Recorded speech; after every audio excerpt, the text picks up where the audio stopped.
Okay team, so today's topic is heart rate training zones explained. I wanted to go over some specifics on heart rate monitor training, why it's beneficial, why I think you should consider investing in a heart rate monitor, and the overall benefits of heart rate monitor training in terms of ensuring that you don't undertrain and overtrain.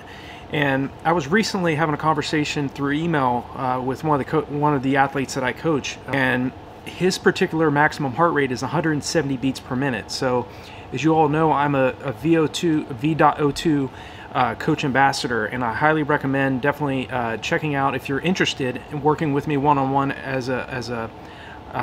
for personal coaching. Definitely check out RunDreamAchieve.com/coaching. It's here on the screen as well.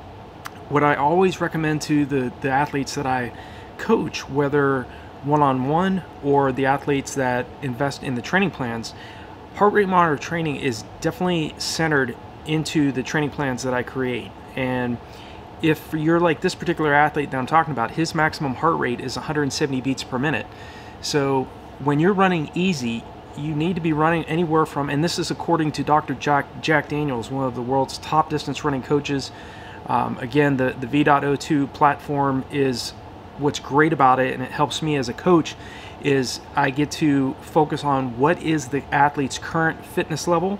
And then once we find out what the current fitness level, say an athlete has run, say, a 23-minute 5K, we take that particular time, and what the V.O2 platform does is it gives you the specific paces you need to be running at: easy pace, marathon pace, threshold pace, interval pace, and your repetition pace. That's extremely fast running. That's your VO2 max maximum effort when you're running at repetition pace. And so for an athlete that has a maximum heart rate of 170 beats per minute, you need to be running anywhere from 65 to 74% of your maximum heart rate. So that is around anywhere from 110 to 125 beats per minute. Very easy, very relaxed, and it's going to vary from athlete to athlete. You know, sometimes athletes will naturally have higher heart rates, some will have lower heart rates, but if you're running easy, it should be exactly that: very relaxed, very comfortable. Marathon effort, per Dr. Jack Daniels, is anywhere from 75 to 84% of your maximum heart rate. So for an athlete like the individual I'm telling you about, he's got a maximum heart rate of around 170 beats per minute. So he needs to be running anywhere from 127 to 142 beats per minute.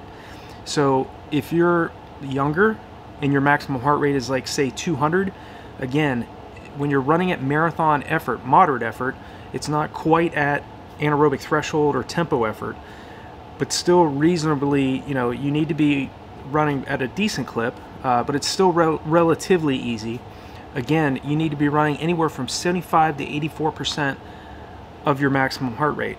So take that, whatever your heart rate is, your maximum heart rate is, and take 75 to 84%, and it's going to be, for 75%, it's going to be 127 beats per minute. If it's 84% at the higher end, it'll be 142 beats per minute.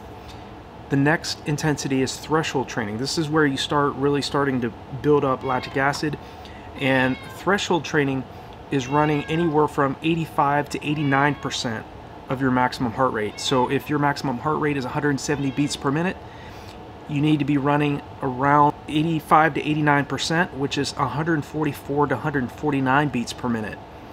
The next particular intensity, which is basically right at maximum heart rate, just about, is interval effort.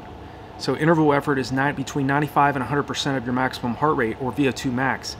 So you're running anywhere from 161 beats per minute to 170 beats per minute if your maximum heart rate is 170 beats per minute.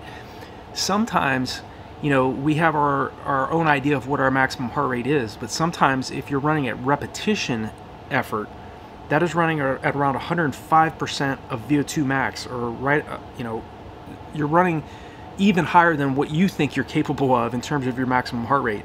So that can be, you know, right around 178 beats per minute.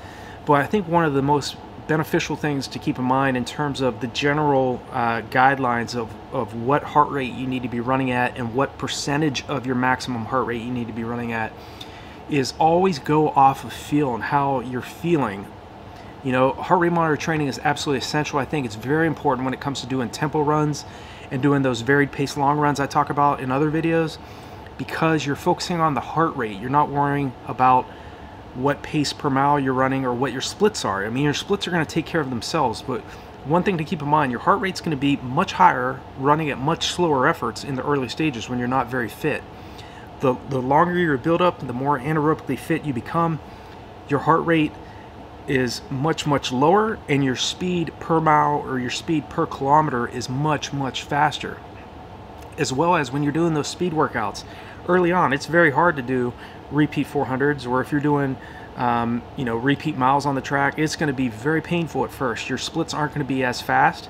You're going to need, you know, for me personally, I always recommend to my athletes, if they're doing 1 mile repetitions on the track, sometimes you're going to need, especially if you're not in great shape and maybe you're overweight at the start, which is natural for most athletes, you know, you might need 4 to 5 minutes between each one of those 1 mile repetitions. But when you become very fit and you are in race shape, you may be able to do those 1 mile repetitions with only 60 seconds rest in between each one. And that's the key. You want to gradually, you know, extend the amount of time these athletes are able to run at longer periods of time at their anaerobic threshold, but also being able to do those VO2 max workouts, the speed workouts, where the paces per repetition become much faster, and the recovery between each one of those repetitions becomes much less, because again, we don't get any rest when it comes to you know, we don't get any rest when it comes to the race. There's no rest periods. You know, you have to be prepared. You have to have went into your race properly rested, properly tapered, and be mentally as well as physically prepared in order to sustain race pace over a long period of time. But heart rate monitor training will make sure that you are not running too slow on hard days and too hard on easy days. And they're a guide. It's very, you know, I never used heart rate monitors when I was in high school. Throughout my high school career, I didn't start using them until I was a freshman in college, when I started being coached by Jack Hazen. And the training philosophy that I have at RunDreamAchieve.com revolves around pretty much around what Dr. Jack Daniels has to say, as well as Dr. Joe Vigil, a world-renowned exercise physiologist who was a mentor of mine, Jack Hazen, who was my collegiate coach, and Lisa Rainsberger, who coached me when I was with the Army World Class Athlete Program. So these particular professionals all pretty much have similar viewpoints of the heart rate and what pace you need to be running at and what percentage of your VO2 max or your maximum heart rate you need to be running at. And again, these are just guides, but they'll set you up for success in terms of giving you an idea of what pace you need to be running at and what percentage of your maximum heart rate you need to be running them at. Easy pace, again, is 65 to 74% of your max heart rate, or around 110 to 125 beats per minute if your maximum heart rate is 170 beats per minute. Marathon pace is 75 to 84% of your maximum heart rate. So for the athlete that has a maximum heart rate of 170, that's between 127 to 142 beats per minute. Athletes that have 170 beat per minute max heart rate should be doing their threshold training between 85 and 89% of their maximum heart rate. So that's around 144 to 149 beats per minute. Interval training, you know, doing fast fartlek workouts, speed workouts, but not quite at all-out sprint type workouts like you do with repetition types efforts.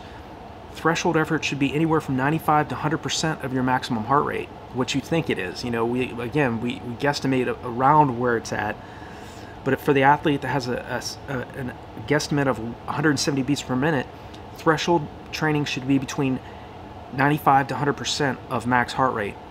It's the repetition effort that should be up around 105% of VO2 max. So again, we are only going to spend a few seconds to probably maximum 2 minutes running at repetition effort. I mean, these are repeat 200s, repeat 300s, repeat 400s, running so fast you simply can't clear that lactic acid faster than it's building up. So I hope this video is helpful for you, especially in terms of you knowing now what percentage of your max heart rate you need to be running at easy, marathon, threshold, interval, and repetition efforts. Again, this is the philosophy of Dr. Jack Daniels, definitely one of the world's top distance running coaches. And like I said, Jack Hazen, my collegiate coach, Dr. Joe Vigil, Dr. Jack Daniels, and Lisa Rainsberger, all pretty much have the same philosophy revolved around what heart rate you need to be running at, and why heart rate monitor is so important, especially when you're trying to train smarter rather than harder. So I hope this video is helpful for you.